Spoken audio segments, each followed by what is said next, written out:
Isang mapagpalang araw sa inyo mga kalihim. Panibagong istorya ng kababalaghan ang inyong mapapakinggan. Bago tayo magsimula, huwag kalilimutang mag-subscribe sa channel na ito para sa mga panibagong episodes na inyong mapapakinggan. Ako si Papa Obet at ito ang Lihim ng Gabi.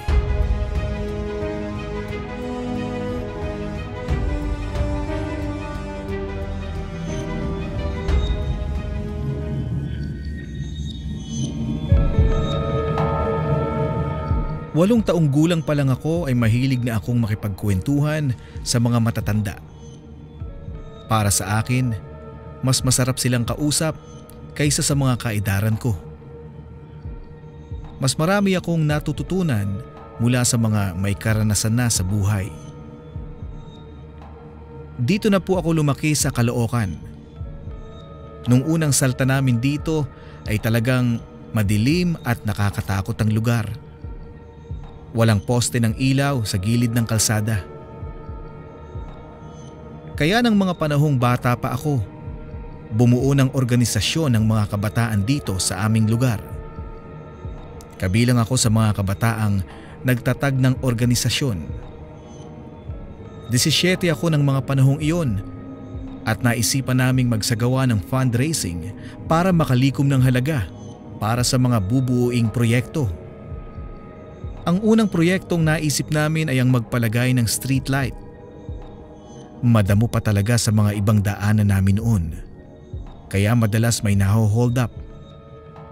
At kung minsan pa ay may mga nare-rape na mga kadalagahan. Ang naisip naming fundraising ay sayawan tuwing Sabado ng gabi at sa araw naman ng Linggo ay paliga ng basketball. Masigla talaga ang mga kabataan noong panahon namin. Kapag may gawain sa isang lugar, dinadayo talaga ito ng ibang bayan o barangay. Kagaya na lang noong magsasagawa kami ng basketball competition, kung saan-saang lugar nang gagaling ang mga dumadayong basketball team. At minsan noong nagpasayaw kami, ang daming dumadayo ng mga kabataan. Ang mga kadalagahan naman ay nagsisipaghanda talaga para sa sayawan.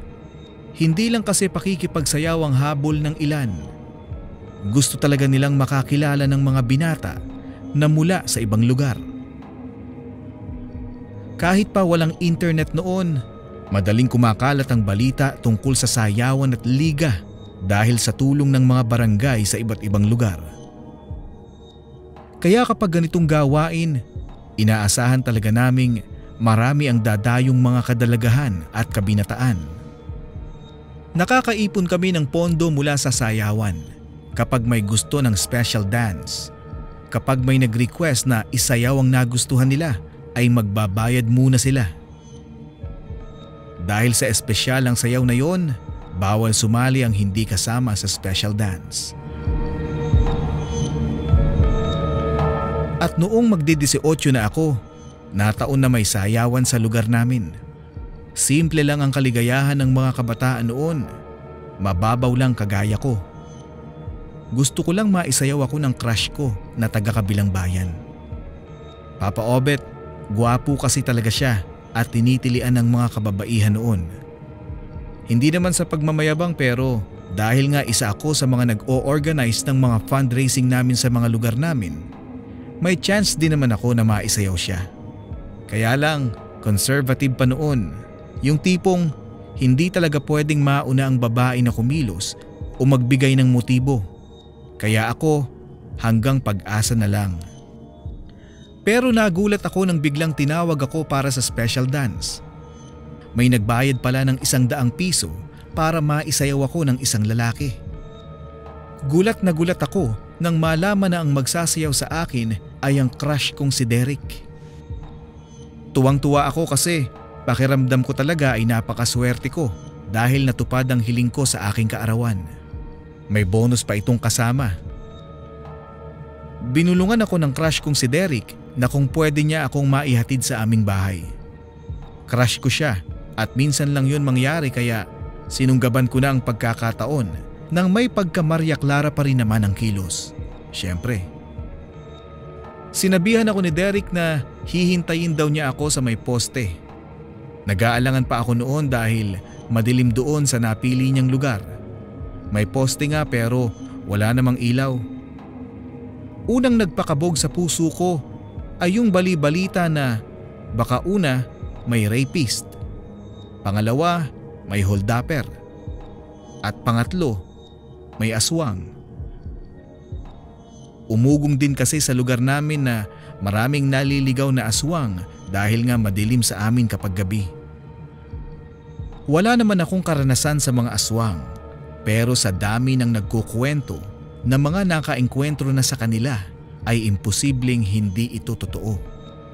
Kaya kinatakutan ko rin ang mga halimaw na yun. Pero nakipagsapalaran ako. Minsan lang naman akong ayain ni Crush. Pinuntahan ko siya sa usapan naming lugar. At bago pa ako makarating, nakita ko nga siyang nasa dilim. Kilala ko ang tindig niya dahil sa tagal ko ba namang lagi siyang tinititigan ng palihim kapag dumadayo sa amin sa sayawan. Kaya alam kong siya ang naghihintay sa akin sa may poste. Hindi na ako natakot, lumapit na ako sa kanya. Nagsorry pa nga ako kasi ang tagal kong dumating. Naayos naman daw sa kanya. Habang naglalakad kami papauwi sa amin, panay ang tanong ko sa kanya. Doon ko nalaman na matagal na pala niya akong gusto at nahihiya lang siyang lumapit. Alam mo Ana, 2 taon na kitang pinagmamasdan eh. Parang 2 taon na kitang mahal, sabi niya. Gulat na gulat ako sa sinabi niyang iyon. May pagkatorpe lang talaga ako. Pero ngayon, maglalakas loob na ako. Pwede ba kitang ligawan? Tanong pa niya. Sobrang kilig ako noon. Hindi ako makasagot. Mabuti na lang talaga at madilim sa lugar namin. Hindi niya nakikita ang lapad ng ngiti ko. Nakakahiya kasi Papa Obet. Nakatutok lang sa nilalakaran namin ang dala niyang flashlight. At medyo may namagitan sa amin na katahimikan. Hindi kasi ako kumikibo. Nung magsasalita na ako, bigla naman kaming nakarinig ng kaluskos sa damuhan. Kakaiba ang kaluskos na iyon. Pakiramdam ko ay parang malaking hayop ito.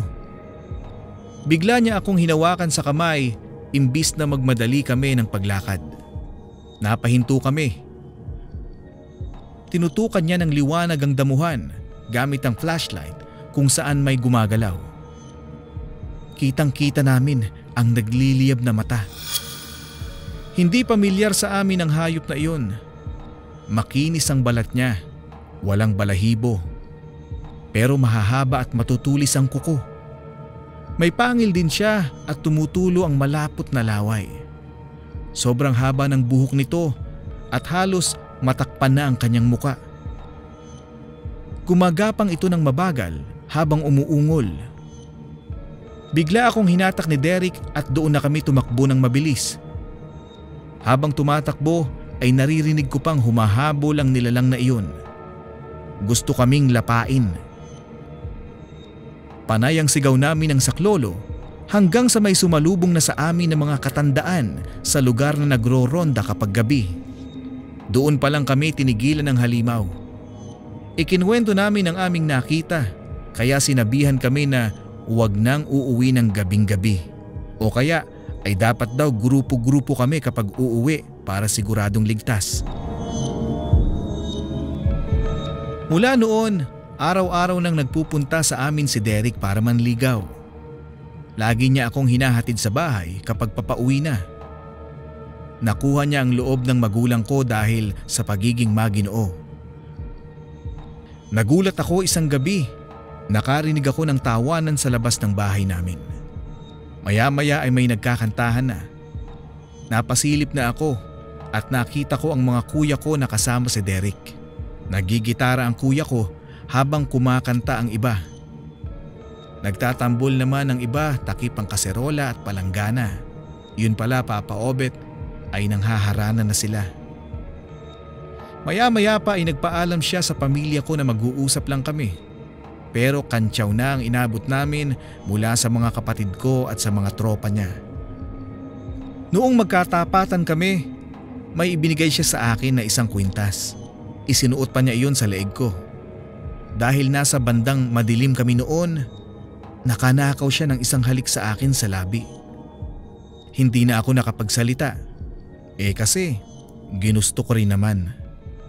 Hinampas ko na lang siya sa braso kasi nga Papa Obet ay sobrang kinikilig ako. Seryoso niya akong tinanong kung mahal ko raw ba siya. Hindi na ako nagpatumpik-tumpik pa. Ang sagot ko sa kanya, "Oo naman, mahal kita Derek." Ang sabi ko, "Mahal din kita Ana." Ang sagot ni Derek. Lumipas ang ilang taon at kami ni Derek ang nagkatuluyan. Nagpakasal kaming dalawa at halos sunod-sunod na nagsipag-asawa ang mga tropa namin. Parang sinimulan lang namin tapos sumunod na ang iba. Sa mga babae naming tropa, magkakasunod din kaming nabuntis. Tag-init ng mga panahong iyon at dahil may ilog dito sa amin na sobrang linis ng mga panahong iyon, nagkayayaan kaming magsiligo at maglaba. Habang kami ay nasa ilog, mayroon kaming napansin na mag-asawa. Dalawang matandang naliligo din sa ilog. Panay ang tingin nila sa grupo namin at nakikitawa pa sila sa kwentuhan naming nakakatawa. Sino ba sila? Taga saan sila? Hindi ko kasi sila kilala eh. Tanong sa akin ng isa kong barkada. Ewan ko ba? Sa tagal ko na dito, ngayon ko lang din nakita yung mga yan eh. Baka dayo. Palagi namang may dayo dito sa atin. Ang sagot ko. Dahil narinig kami ng mag-asawa, biglang sumabat ang matandang babae. Ay doon kami nakatira sa bandang dulo, sa bahay na walang nakatira dati. Sa kamag-anak namin yon. Ay kami muna ang pinagbantay habang hindi pa daw sila nakakauwi. Ang sagot ng matandang babae. Napatango na lamang kami sa sinabi niya. Pero sobra akong nagtataka kung papaano niyang narinig ang mga kwentuhan namin, gayong pabulong na iyon. Hindi na namin sila napansin at nagpatuloy na lang sa paglalaba. Maya-maya ay nakita kong tumayo na ang mag-asawang matanda dahil uuwi na sila. At noong tumapat sila sa amin, nahulog ang dalang tabo ng matandang babae. Iniabot ito sa kanya ng kaibigan kong si Edna at inalalayan pa sa pag-akyat dahil matarik ang daan. At nang makaakyat na ang mag-asawa, nagpasalamat pa raw ito kay Edna. At pagkatapos ay hinimas daw ng matandang babae ang tiyan ng kaibigan ko. Ngumiti lang si Edna pagkatapos ay bumalik na rin sa pwesto. Kinagabihan, hindi ako agad dinalaw ng antok kaya nagganchilyo na lang ako, Papa Obet. Ito kasi ang aking libangan. Binebenta ko ang mga nagagawa kong ganchilyo para magkaroon din ng extra income. Mag-isa lang ako sa bahay dahil stay in si Derek sa trabaho. Hindi ko na malaya ng oras, mag-aalas 3 na pala ng madaling araw noon. At medyo nakakaramdam na rin ako ng antok kaya naisipan ko ng matulog. At noong nakahiga na ako ay agad akong nakaidlip. Nagising ako dahil sa ingay sa labas. Tumayo ako at sumilip dahil may mga nagkakagulo. Nalaman kong sa bahay ni na Edna may nagkakagulong mga tao. Lumabas ako at nakiosyoso. May malaking baboy daw sa may bubungan nila, sabi ng mga taong naguumpukan. Lumapit pa ako para makita ko ang sinasabi nilang baboy. Nakita ko si Edna kaya nilapitan ko siya at tinanong kung anong nangyari. Ang narinig ko, malaking boses ng baboy. Tapos ang bibigat ng yapak sa bubong namin. Dinig na dinig ko talaga. Nanginginig ang kamay niya nang humawak sa braso ko. Narinig kong nagsasalita na ang iba. Sinasabi nila na maghagis daw ng asin sa bubong. Yung iba naman ay kumuha ng mga bato at pamalo. May iba na umakyat sa bubong at inilawan ito. Pero laking gulat nila nang makitang wala namang baboy doon. Isang laruan daw ang naroroon sa bubungan. Ang ginawa nila ay tinusok-tusok ang laruan at winagayway pa ito sabay sabing, "Ito ata yung baboy." Sabay-sabay silang nagtawanan at nagdesisyon na bumaba. Hindi na nila dinala ang laruan. Mag-uumaga na noon kaya hindi na kami nagsitulog. Nag-ambagan na lang kami nila Edna pambili ng pandesal at sama-sama kaming nagkape sa tapat ng bahay ni na Edna. Maya-maya ay biglang nagtatakbo na naman sa Edna. May kumakaluskus daw sa may bubong nila. May pumatak pa raw na malagkit na likido sa tiyan niya. Naalarma na naman ang lahat. Inilawan na naman ang bubungan. At laking gulat ng lahat nang makita namin ang matandang lalaki na naroroon. Nakilala ko ito. Siya yung matandang nasa ilog na kasabayan naming maglaba. Nagkakagulo na kami. Nagtatanungan kung paanong nakapunta ang matandang lalaki sa bubungan nila. Nang tanungin ng isang lalaki ang matanda kung papaano siyang nakapunta sa bubungan, ang sabi lang nito ay naligaw daw siya habang papauwi sa kanila. Laking pagtataka namin lalo at may dugo sa bandang itaas ng dibdib ng matanda. Tinanong ulit namin siya kung bakit may dugo sa dibdib niya. Ang sabi ng matanda, sumabit daw siya sa alambre. Gustuhin man siyang gulpihin pero hindi pwede dahil wala naman kaming ebidensya na siya nga ang aswang. Kaya tinulungan na lang naming bumaba ang matandang lalaki. Kinabukasan, dinala sa ospital si Edna dahil dinugo ito. Walang tigil ang pagdurugo at sa kasamaang palad ay nakunan si Edna. Nagtataka daw ang doktor kung bakit durog na durog ang bata sa sinapupunan ng kaibigan ko. Noong nalaman ng asawa niya na nakunan si Edna, kaagad nilang sinugod ang bahay ng matanda. Binato nila ang bahay at hinila palabas ang matandang lalaki. Natatandaan ko pa noon na hindi napigilan ang pambubugbog niya sa matanda. Pero sa bandang huli ay ang asawa pa ni Edna ang nareklamo sa barangay dahil sa ginawa nito sa matanda. Nagbayad pa ng malaking halaga ang asawa ni Edna para maipagamot ang matanda at nakasuhan pa ito. Dahil sa nangyari, naging usap-usapan ng mag-asawang matanda sa lugar namin. Pinangingilagan na sila ng mga tao. Isang araw, naligo na naman kami sa ilog. 5 buwan na ang tiyan ko noon. At ng araw na yon ay naandoon din ang matandang lalaki. Nakatingin siya sa grupo namin. Binulungan ako ng kaibigan ko. "Huwag kang lalapit sa kanya." Tinanguan ko lang ang sinabi niyang iyon. Alam ko naman ang mga nangyayari sa lugar namin. Ilag din ako sa kanila. Pero may katigasan ang ulo ko. Iba ang ginawa ko, Papa Obet. Humarap ako sa matandang lalaki at itinaas ko ang t-shirt ko. Hinimas ko ang tiyan ko habang nakaharap sa matanda. Nakatingin ang matanda sa tiyan ko. Titig na titig siya. Kaya't ang sabi ko, Ano? Mabango ba? Natatakam ka ba sa anak ko?" Tanong ko sa matanda. Tumingin siya sa akin at nagkatitigan kami. Kaya't ang sabi ko, "Hindi mo ito makukuha. Bigay ito ng Diyos sa akin. Siya ang may kapangyarihan sa lahat." Ang sabi ko sa kanya. Tumalikod ang matanda at umalis. Tinanong ako ng mga kaibigan ko kung bakit ko yun sinabi. Hindi ko raw dapat iyon ginawa. Kinagabihan, hindi ako makatulog. Nag-aalala din ako para sa anak ko. Baka mamaya kasi ako naman ang aswangin. Hanggang sa nakatulog na lamang ako sa kakaisip. Maya-maya ay naramdaman ko na mayroong nakakakiliti sa likuran ko. Nagulat ako dahil mayroong napakagandang pusa sa likuran ko. Ngiyaw siya ng ngiyaw. Napabalikwas naman ako. Gusto ng pusa na kumandong sa akin pero hindi ko siya pinayagan. Kaya't ang sabi ko, "Kung ikaw yung matandang lalaki, hindi ako natatakot sa'yo. Ano, gusto mo bang kainin ng anak ko? Ayan, etong tiyan ko. Ano, sige kainin mo kung kaya mo. Kung kaya mong kalabanin ang lumikha sa kanya." Ang sabi ko sa pusa.